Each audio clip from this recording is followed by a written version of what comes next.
I know personally, like, I'm someone that puts in 125% and I'm gonna, give that to whomever I'm working for. So why would I put all my time and my energy into building someone else's business? Well, I started my first company out of a place of frustration. I think that's where a lot of people start their companies. It's, find yourself a problem that's so big that you can't help but solve it yourself. Dancing was really where my whole entire life was.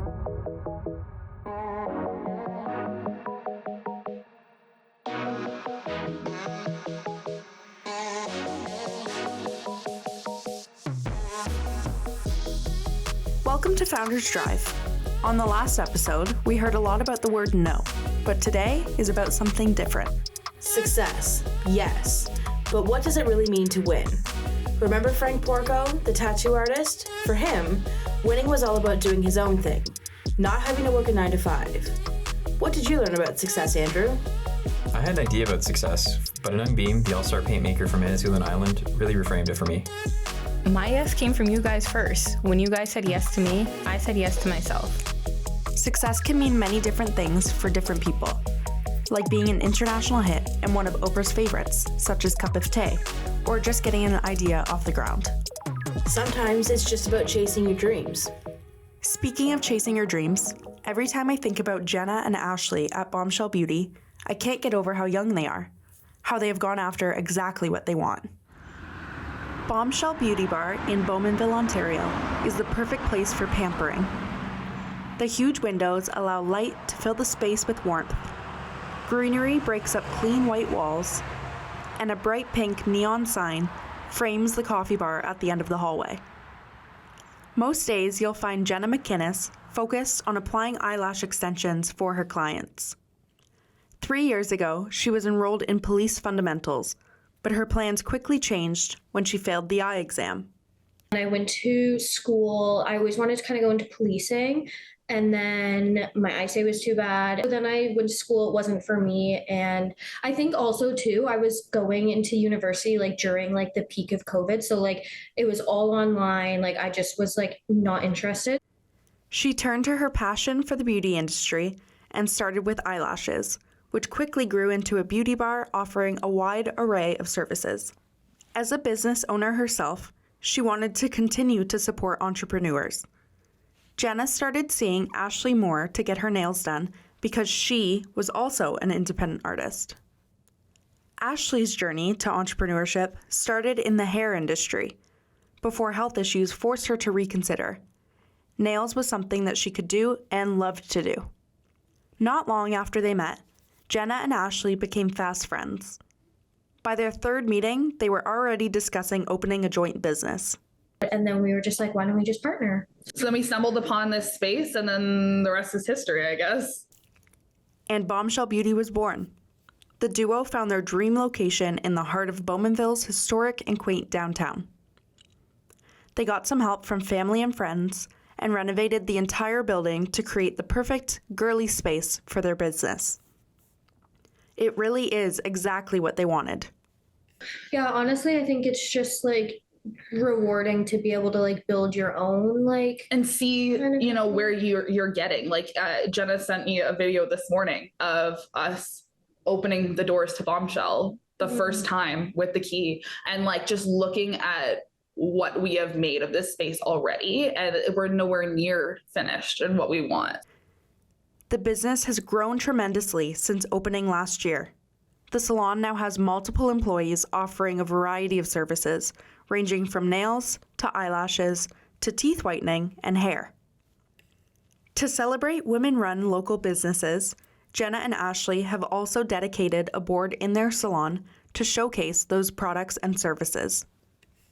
And we've met so many other amazing women and people in this industry because of that. Our photographer, she doesn't work in the building, but she's here all the time. She's so supportive, always sharing our stuff, hyping us up to people, just so many different people that we've had a chance to meet that aren't even here all the time, that just show us such support, and that is what I honestly think is the most special thing. We also do like retail out of our studio as well, so we have a lot of small businesses, all women owned, so it's really just cool to see like that, and we get a lot of support in that kind of way. So yeah, we have like 4 retailers right now who all own small businesses, and yeah.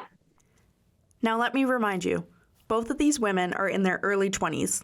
In fact, Jenna was only 19 when she started discussing the business. Now, they are proud owners of one of the most successful beauty salons in the region. As impressive as that is on their own, they have employees, and quite a few at that.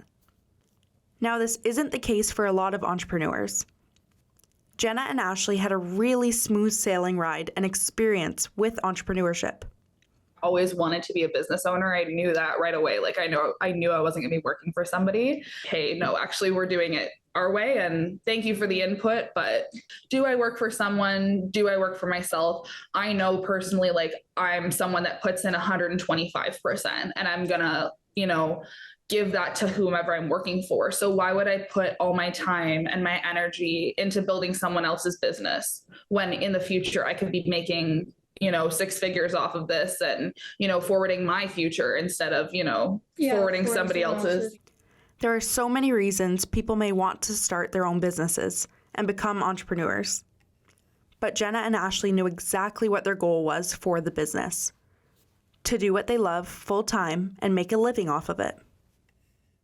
Now that we're owners, like it's kind of like you're always busy, but when you're busy doing what you love, then it's not, you know what I mean? Like I don't know, like doing like social medias and stuff at night and stuff like that. It's not really time off, but it's also like you enjoy creating it. And this passion has grown into women supporting women. The Bombshell Beauty Partners had so many odds stacked against them. Their young age, limited experience, a competitive industry, the economy, and an expensive area to open a business in the first place. But they are thriving.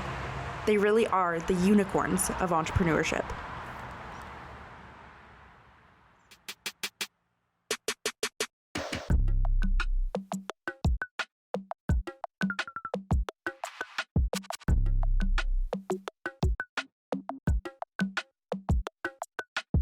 Bombshell knew what they wanted and found success with it.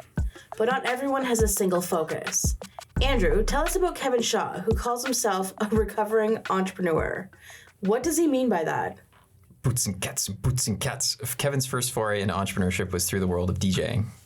Well, I had a little bit of experience being an entrepreneur. I used to be a mobile DJ right out of school. Actually, during my undergrad, I used to DJ parties and weddings and that sort of thing. During school, he discovered a problem with a different kind of disc that inspired his first big move into entrepreneurship. Well, I started my first company out of a place of frustration. I think that's where a lot of people start their companies. It's, find yourself a problem that's so big that you can't help but solve it yourself. And for me, it was being up in my bedroom, nothing to do on a Sunday afternoon, and I had a shelf full of DVDs that were all still in shrink wrap. I knew that there were described video tracks on these DVDs, but I didn't want to have to navigate the silent DVD menu just to turn on the track for audio description. If you don't know, audio description is basically to blind people what closed captioning is for the deaf and hard of hearing. It's a narrator describing everything that's happening on the screen in between lines of dialogue. And I thought, well, this is the business that I can start, because I know enough about media and I know enough about, described video and accessibility to put something like this together. And put it together he did. I built a prototype and began to kind of shop that around to folks, saying, hey, I think there's a really big market for described video, and I'm looking to build basically a Netflix for the blind. But even with Kevin's know-how, it wasn't an easy task. The companies that owned the content wanted lots of money, and Kevin needed their shows to bring users to his business. One of the biggest roadblocks that I faced was dealing with the studios for the rights to the content. The studios are there to represent all the rights holders in movies and TV. me approaching them with a service like this and saying, hey, this is needed and there's an audience and there's a market for this, definitely drew a lot of support in terms of, yes, we agree and, that this should be the right thing. But I think what ended up happening was, they said, we've got pricing to maintain and we've got contracts to uphold and agreements to maintain with, the various rights holders. So, actors and musicians and everybody who worked on the film. And so here's what the pricing is going to be for, to have a movie on your service. I think a lot of investors got nervous about having to leverage and license other people's content in order to make this service successful. Kevin put together a team and launched his business, turning his dream into reality. Unfortunately, his competitors caught up with him and started offering described video on their much larger platforms. Kevin had to close his operations, but said all the effort was worth it.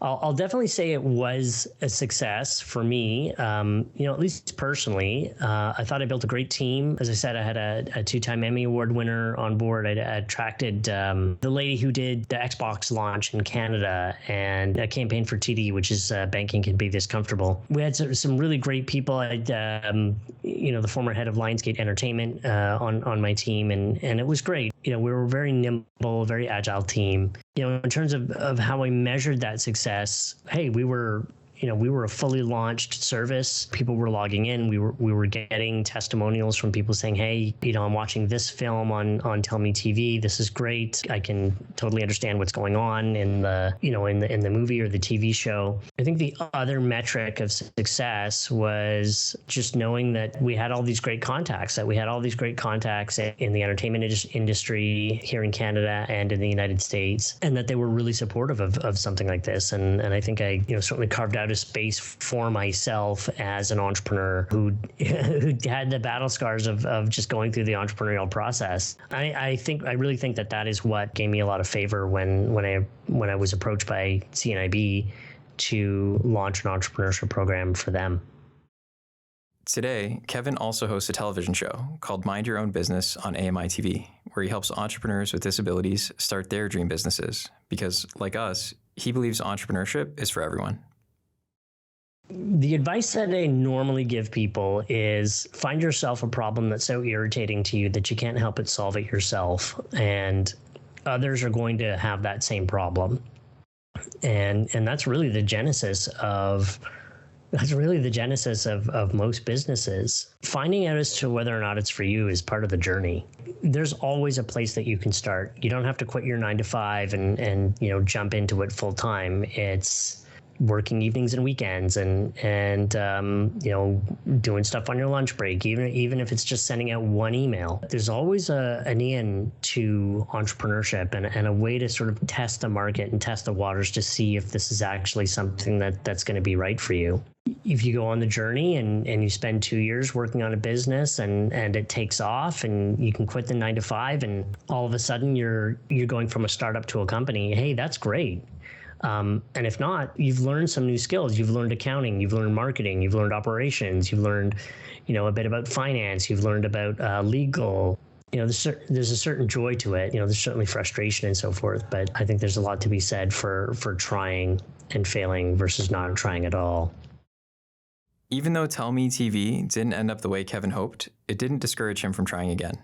The unique experiences and skills he gained helped him get where he is today.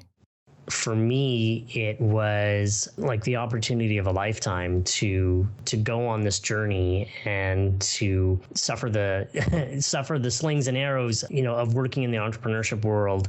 But there are a lot of joys and successes there too. And I think that folks who have disabilities, particularly folks in the sight loss community, should not discount entrepreneurship as a field. This is for everyone. This is not for people who are just sighted, or not just for people who come from a certain socioeconomic background. And anybody can start, and anybody can do this. And entrepreneurship can be big and it can be small. But I definitely think that there's room for everybody in the world of entrepreneurship.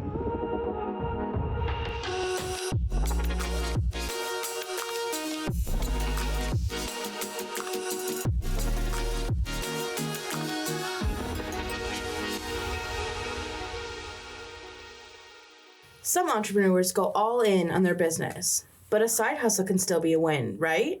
For sure. Like lots of young girls, Tia Grossett started dancing at 3 years old and kept it up until her 20s. She reached the top of the dance world and then left the stage.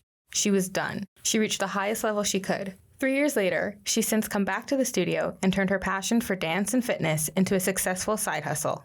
2, 3, 4, 5. I was inspired to start my business when I realized that fitness was a passion for me. And I didn't think that I would be a good teacher until I realized that you're a good teacher when you're passionate about something. So I think that's what inspired me to start teaching and instructing. So I stopped dancing because at the time I had went away for school. And when I came back, my priorities were not in dancing.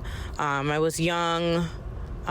They were elsewhere. I wanted to have fun and do other things. And I feel like from the age of 10 to 20, dancing was really where my whole entire life was. So I just started new things after that and had my priorities elsewhere. But I would definitely take on dancing again. I actually sit at home sometimes and I think about rejoining a dance team and just getting started, and because it is a great way to stay in shape. It's fun and it keeps you young. I've been in the fitness space now for about 5-6 years. I started going to the gym around that time 6 years ago, and I think I had just gotten started and I didn't really have any knowledge of what fitness really entailed and what it was about and how to actually stay in good shape. But throughout those 5-6 years, I think I've gained a lot of knowledge. I've read a lot of books on nutrition, a lot of books on fitness, and seen different perspectives and different mindsets and different approaches to fitness. And I think that's definitely something that is a lifestyle, and it's definitely something that I am going to continue to do as long as I can do it. So you can step away and do other things and still come back to your passion and be successful. Deidre, you've been working as an entrepreneur for a few months now. What will success look like for you? Success for me right now is making sure the hoodie I'm creating is actually accessible. Once I get it into the hands of other diabetics, I want to ensure that it works, or I'll go back to the drawing board and redo my design.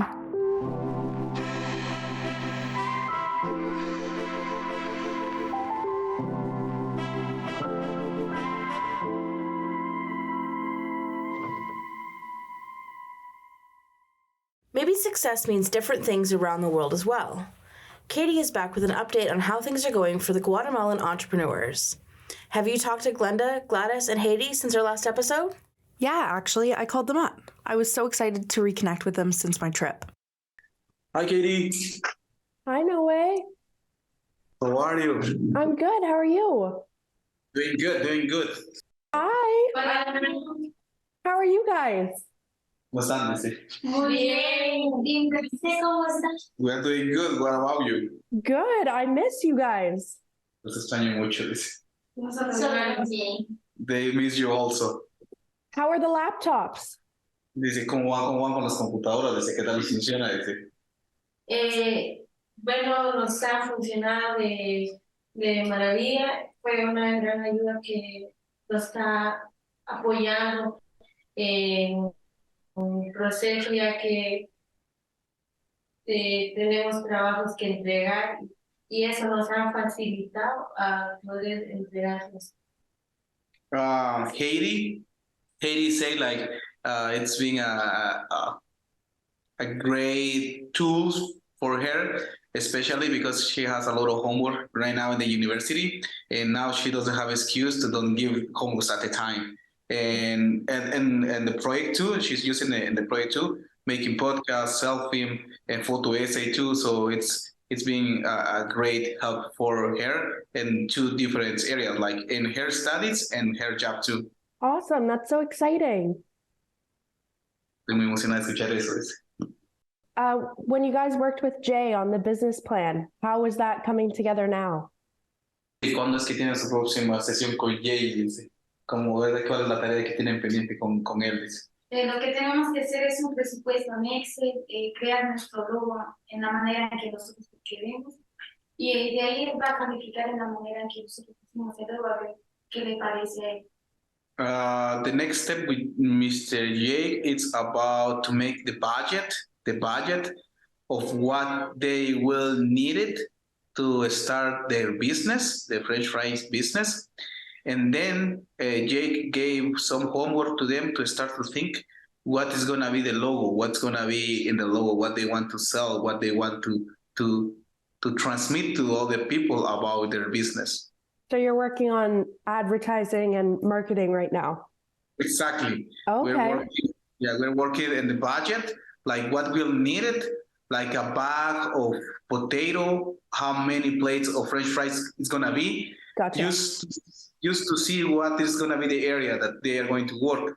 And then they are going to start to work in kind of like in a logo, what they want to have in their business. Awesome. That's so exciting. Are you guys excited to get started? Están emocionados de empezar su negocio, dice. Sí. Yay. Do they have any questions for me while I'm here, Noe? Dice que si ustedes tienen alguna pregunta para ella. ¿Qué fue lo que más le gustó a la hora de venir acá? Well, they are asking about what was your favorite part of the trip here in Las Arrugas for you. Meeting you guys. Conocerlas a ustedes fue mi mejor parte. Thank you.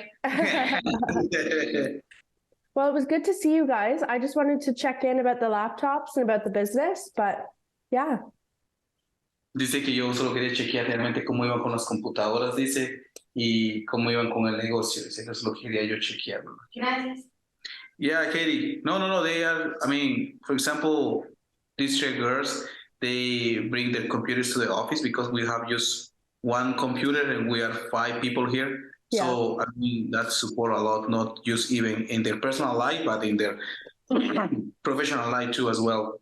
Good, I'm so glad. I have seen them, for example, like 2 weeks ago, Haiti and Gladys, they spend the night here in the office because we have extra beds. So they spend the night here in the office because they have a lot of homework to do and they have their computers. So we're providing Wi-Fi to them and they have the computers that were provided by Durham College. So it's working really, really good. And thank you for that, and thank you to all people who make this possible, We're all really proud of you and we're really glad and grateful that we could help support you with that. Yeah, thank you, Katie. Thank you so much, Katie. And but I think in the next week, on the couple weeks, we are going to have our next class with Mr. J. Perfect. I'd love to hear about it when it's all done. You guys can text me. Oh yeah, of course. I will text you and I will send pictures. I will say videos, because they are going to work in the rocket pitch too, like the rocket pitch for their business. Perfect. So yeah, we're great, and I'm checking you on Facebook too. Good, so good. I'm really proud of you, and we are praying for you for have a safe trip too. Good. Well, I'm so glad to talk to you guys, and we'll talk soon. And you can text me, okay? Dice que por favor esté al tanto de ellos y ellos están al tanto de ustedes. Dice que los quiere bastante y vamos a estar en comunicación. Dice. Gracias. Bye. We'll talk later, okay? Quiero mucho. Bye. Dice. Bye, kid. Take care. Bye, Noe. You too. Bye-bye.